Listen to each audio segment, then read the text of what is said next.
Kamu pernah nonton film horor sendirian jam 2 malam? Kamu sudah tahu kamu bakal takut. Kamu sudah tahu kamu bakal susah tidur sesudahnya. Dan kamu tetap lanjut nonton. Kenapa?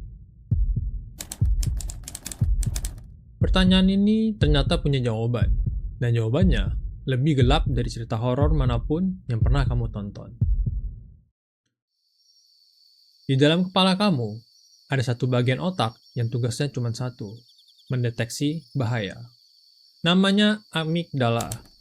Ukurannya kecil, kira-kira sebesar kacang almond. Tapi dia yang memegang kendali setiap kali kamu merasa takut. Cara kerjanya sederhana. Amigdala tidak peduli apakah ancaman itu nyata atau tidak. Yang dia bisa lakukan hanya satu hal, kirim sinyal darurat ke seluruh tubuhmu. Dari amigdala, sinyal itu langsung menuju hipotalamus, pusat komando otak kamu. Dan hipotalamus tidak bertanya dulu. Dia langsung perintahkan kelenjar adrenal untuk melepaskan dua hormon sekaligus, adrenalin dan kortisol. Dalam hitungan detik, jantung kamu berdetak lebih cepat, pupil kamu melebar, otot kamu menegang, siap bergerak. Tubuh kamu tidak peduli kamu lagi duduk nyaman di sofa. Dia pikir, kamu dalam bahaya. Itu yang disebut fight or flight response. Dan ini berjalan di semua manusia, sejak jutaan tahun lalu. Tapi tunggu, kalau tubuh kamu sedang dalam mode bahaya, kenapa banyak yang justru tersenyum setelah ketakutan? Kenapa setelah film selesai, rasanya puas? Ketika adrenalin memuncak, ada sesuatu yang terjadi di saat bersamaan. Otak kamu juga melepaskan dopamin. Hormon yang sama yang aktif ketika kamu makan makanan enak, ketika kamu menang dalam kompetisi, atau ketika kamu mendapat kabar yang kamu tunggu-tunggu. Di saat yang sama, tubuh juga melepaskan endorfin, pereda nyeri alami yang dihasilkan tubuh kamu sendiri. Kombinasi ini menciptakan sesuatu yang sangat spesifik. Kamu merasakan ketegangan yang intens, lalu ketika bahaya itu berlalu, otak kamu membanjiri kamu dengan rasa lega.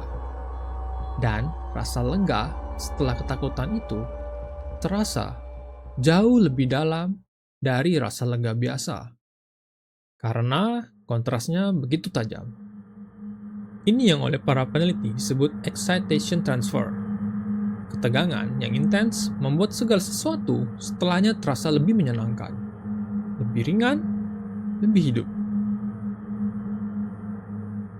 Sebelum lanjut, aku ingin kamu sadar satu hal. Apa yang kita bahas ini? Menikmati ketakutan bukan sesuatu yang unik untuk penggemar horor.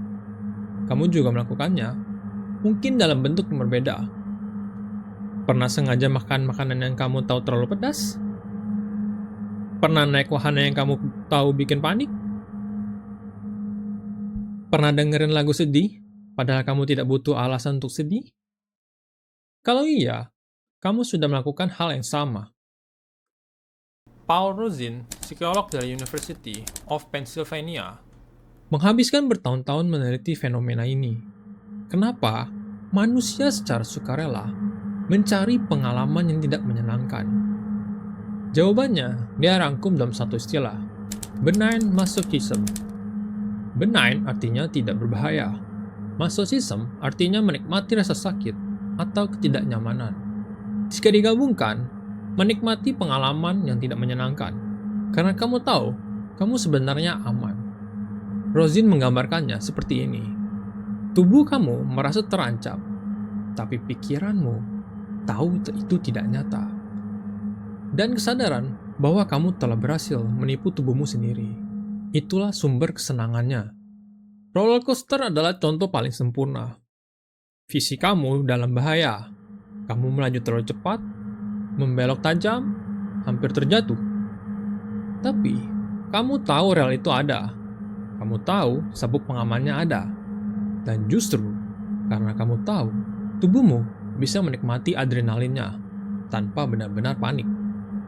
Tapi, mungkin kamu bertanya, kalau ini natural, kenapa ada orang yang benar-benar tidak bisa menikmati horor? Ini bagian yang menarik.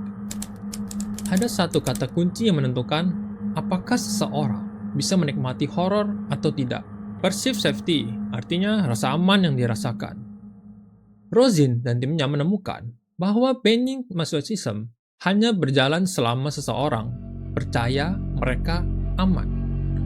Begitu rasa aman itu hilang, bagian otak kamu mulai ragu, apakah ini fiksi atau nyata. Semua kenikmatan itu runtuh. Yang tersisa hanya ketakutan murni. Itulah kenapa anak kecil jauh lebih mudah trauma oleh film horor. Batas antara fiksi dan realita di otak mereka belum sempurna terbentuk. Amigdala mereka merespon, tapi prefrontal cortex mereka belum cukup berkembang untuk segera menenangkan situasinya. Tidak ada, ini cuma film, hanya ada, ini nyata, dan ini berbahaya. Faktor kedua adalah kepribadian. Penelitian yang diterbitkan oleh Journal of Research in Personality menemukan orang dengan tingkat sensation seeking yang tinggi, mereka yang aktif mencari pengalaman intens dan baru, cenderung menikmati stimulus yang negatif dan intens sekaligus. Bukan karena mereka tidak normal, justru sebaliknya. Otak mereka lebih aktif memproses sensasi dan lebih cepat mengenali pola ini aman dari ancaman yang ada. Sampai di sini, kamu mungkin merasa pertanyaan awal sudah terjawab. Kita suka horor karena dopamin, karena adrenalin, karena banning masochism. Dan itu benar, tapi ada satu hal yang belum aku ceritakan. Roy Baumeister, psikolog sosial dari Florida State University, punya teori yang berbeda tentang kenapa kita menikmati pengalaman yang intens, termasuk ketakutan. Menurutnya, ketakutan dan semua bentuk banning masochism melakukan sesuatu yang sangat spesifik pada pikiran kita.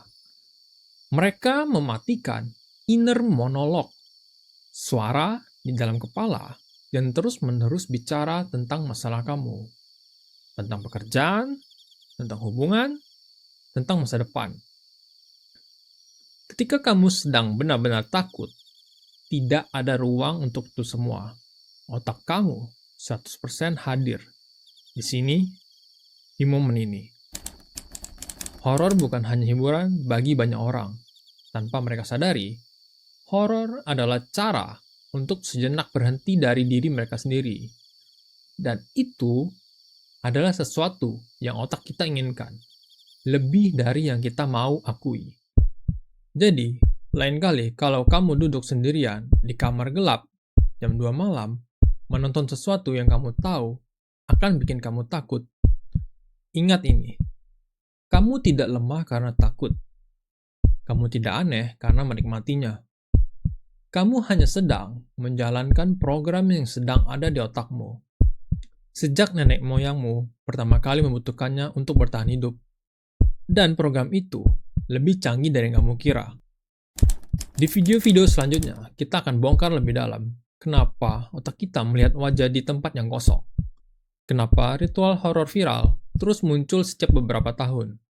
Dan kenapa tempat-tempat tertentu selalu terasa angker, meskipun tidak ada siapapun di sana. Semua punya penjelasan, dan penjelasannya lebih menunggu dari cerita hantunya.